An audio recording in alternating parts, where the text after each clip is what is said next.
Ako si Mark, isang lalaking may ordinaryong buhay, may stress at pressure gaya ng iba. At siya, si Rachel, ang aking asawa, ang akala ko ay naintindihan ang lahat. Ngunit noong gabing iyon, sa walang laman na highway, nagbago ang lahat. Sinubukan naming takasan ang mga panggigipit, ang mga tensyon na sumira sa aming relasyon, sa pamamagitan ng paglalakbay na walang patutunguhan, tuwid na daan at dilim. Gayunpaman, may isang lugar na hindi natin dapat ihinto, isang gasolinahan na tila multo sa gitna ng kawalan. Kung nagmamaneho ka sa gabi, at nakikita mo ang mga kumikislap na ilaw ng gasolinahan na iyon, pakiusap ko, huwag kang titigil. Ituloy mo lang ang pagmamaneho. Kasi kung titigil ka, hindi ka naalis. Nang gabing iyon, sa gitna ng kadiliman at katahimikan, pumasok kami sa isang kalituhan ng oras at baluktot na katotohanan, kung saan ang lahat ng lohika ay gumuho at naantig ang takot sa kaibuturan ng kaluluwa. Follow me, step into the story to see na may mga bagay na hindi dapat hawakan. At kapag sumapit ang gabi, may mga multo na hindi galing sa kabilang mundo, kundi sa mismong landas na iyong tinatahak. Ako si Mark. Isang normal na tao na may normal na buhay, ngunit hindi simple. Araw-araw, nahuli ako sa walang katapusang cycle ng trabaho, pressure, deadline, at walang pangalan ng mga responsibilidad. Kailangang hawakan ng isang tao ang lahat upang hindi gumuho bago ang kaguluhan sa labas. At siya, si Rachel, ang aking asawa, na dating mainit na apoy sa aking buhay, ngayon ay nahihirapan sa kanyang sariling panggigipit. Ang nakaka-stress na trabaho sa graphic na disenyo, ang mga mahigpit na deadline, ang mga gabing walang tulog, sapat na yon para unti-unti kaming magkahiwalay. Nagsimula kaming magtalo, hindi tungkol sa malalaking bagay, ngunit tungkol sa maliliit na bagay na walang kahulugan. Isang walang ingat na salita, isang malamig na tingin, unti-unting naipon sa mga bitak sa relasyon na pareho nating sinubukang tanggihan. May mga gabi na magkasama tayo, magkahiwalay ang mundo. Umabot ang katahimikan, hindi dahil hindi na namin mahal ang isa't isa, ngunit dahil hindi namin alam kung ano ang sasabihin ng hindi na nasasaktan. Nang gabing iyon, muli, ang maliit na pagtatalo ay nagpabigat sa apartment. Lumingon sa akin si Rachel, walang laman ang kanyang mga mata, puno ng pagkabigo. Nagmungkahi siya ng isang bagay na hindi ko gusto noong una, isang night drive. Walang patutunguhan, walang plano. Malayo lang sa lahat, malayo sa ating sarili. Nag-alinlangan ako. Ngunit sa pagtingin sa kanyang mga mata, nakita ko ang desperasyon sa likod ng mungkahi.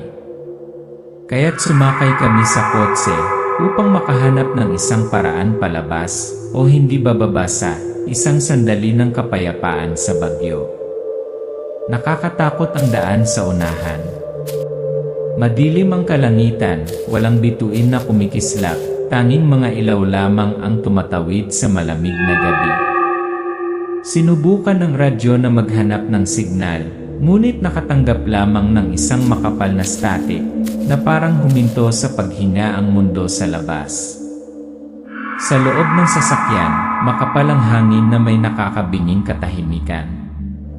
Tumingin si Rachel sa labas ng bintana, tinatapik ng kanyang mga daliri ang armrest, habang ako, tahimik na kinokontrol ang manibela, ang bigat ng isip ko. Sa sandaling iyon, sa walang katapusang espasyo ng kadiliman at paghihiwalay, malinaw kong naramdaman ang sarili kong kalungkutan at ang kanyang kalungkutan. Dalawang nawawalang tao, ang bawat isa ay nalubog sa kanilang sariling mundo, nakaupo sa tabi ng isa't isa nang hindi talaga malapit sa isa't isa.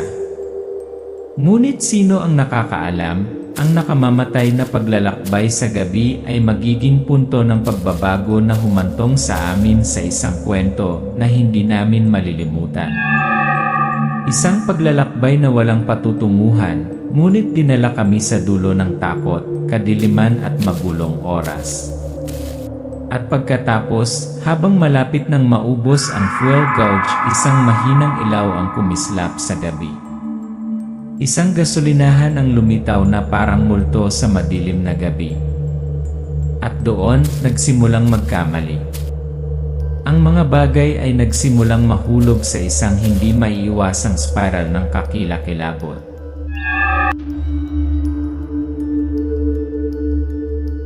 Ang madilim na liwanag ay lumitaw sa dilim na parang nanginginig na flashlight. Ang gasolinahan ay luma, abandonado, ang mga neon na ilaw ay mahinang kumikislap, ang maputlang berde at lila na mga ilaw na parang walang kaluluwang mga multo. Napakatahimik ng paligid kaya ang tunog ng mga yabag at paghinga ay tila mas malakas kaysa sa mundong ito.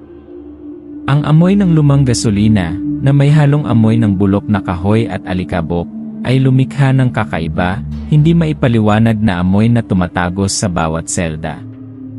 Bumaba na kami ni Rachel sa sasakyan, nanlamig ang buong paligid.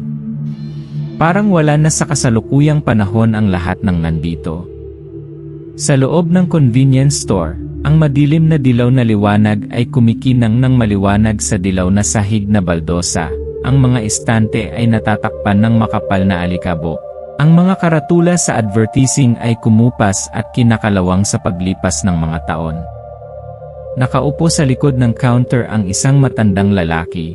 Ang kanyang balat ay kulubot na parang papel. Ang kanyang mga mata ay malalim at walang kaluluwa. Sinusundan ang bawat hakbang namin. Walang sabi-sabi, tumango lang siya. Ang malamig na tingin ay hindi mabasa. Ang unang nakatawag ng pansin ko ay ang hilera ng mga orasan sa dingding. Ngunit hindi sila lahat ng oras, ang bawat isa ay nagpakita ng iba't ibang oras. 8 oras 22 minuto 2 oras 5 minuto 12 oras 1 minuto kumura pa ang isa na parang kakareset lang.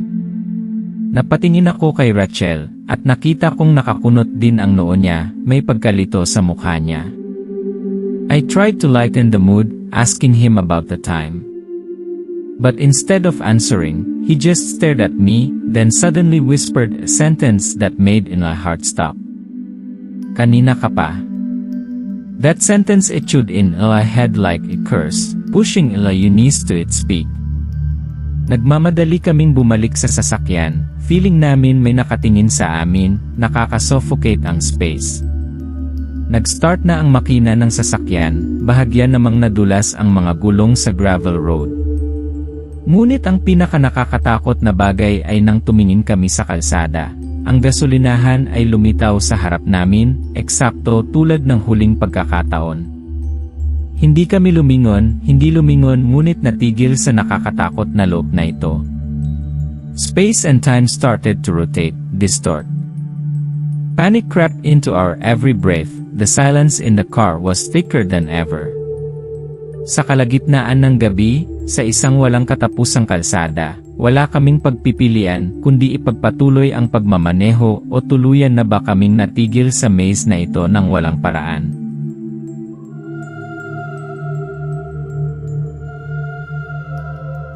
Hindi kami makapaniwala sa aming mga mata nang bumalik kami sa gasolinahan sa pangalawang pagkakataon.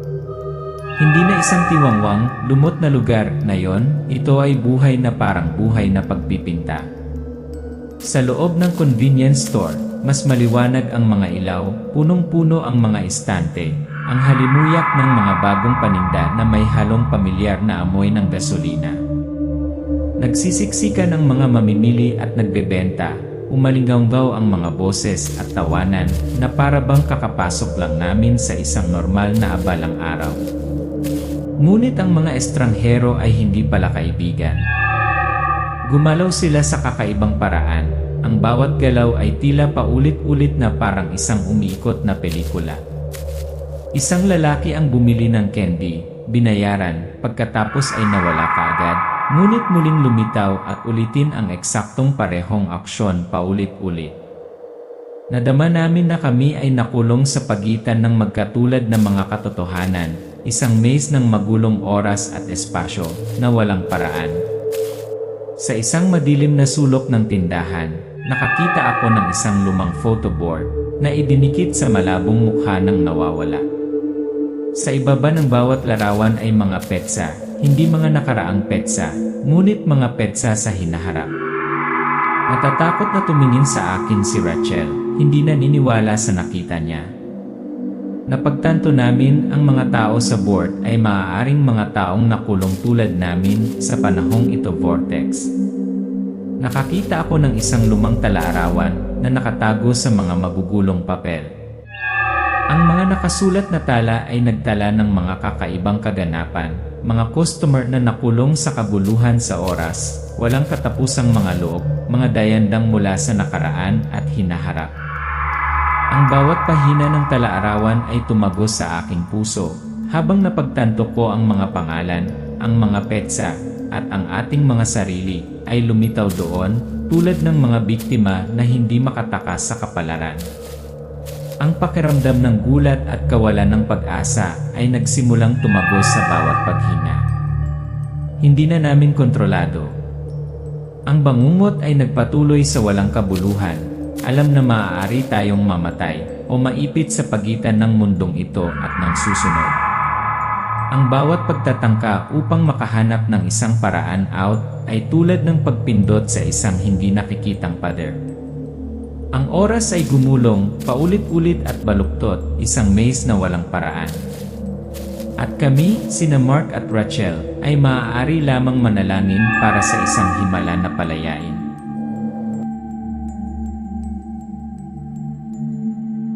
Alam namin na upang mabuhay, kailangan naming takasan ang kalituhan ng takot. Nagmamadaling humakbang sa sasakyan, pinaandar ni Mark ang makina. Ang mga gulong ay umuusok sa gravel na kalsada. Sa bawat lumilipas na sandali, ang espasyo at oras ay nagsimulang lumipat. Tulad ng isang makapal na fog ay natutunaw, unti-unting nagpapakita ng normal na liwanag ng katotohanan o hindi bababasa, iyon ang inaasahan namin. Ngunit hindi humihinto ang mga nakakatakot na senyales. Malakas ang amoy ng gasolina, napakakapal na nakakasawa. Ang orasan sa dingding ay umiikot sa bilis na nakakahilo. Ang mga kamay ay patuloy na umiikot na parang magulong scroll ng oras. Sa maliit na bahay ng gasolinahan, ang mga kakaibang tunog ay umalingaw-ngaw, paulit-ulit na mga yabag, makamulto na buntong hininga, at kahit na mga bulong na hindi alam ang pinagmulan.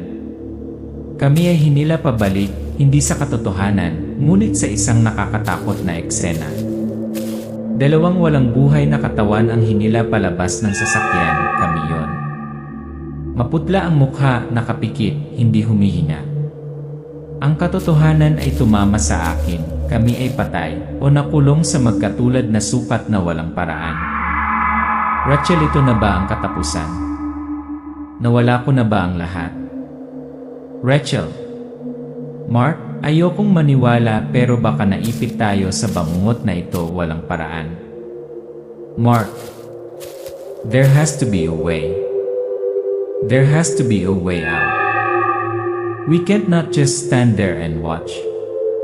Sa pagitan ng katotohanan at pantasya, nawala tayo, hindi alam kung nasaan tayo, kung tayo ay buhay o patay. At pagkatapos muli, ang madilim na ilaw ng gasolinahan ay lumitaw sa mismong harapan namin. Ang hindi nakikitang gate ay bumukas o nagsara. Tumayo kami doon sa hangganan sa pagitan ng katotohanan at ang walang katapusang bangungot. Ito ba ay kaligtasan? O bagong cycle lang? Hindi namin alam. At marahil, hindi mo rin malalaman kung balang araw, ikaw din magdadrive sa gas station na yon.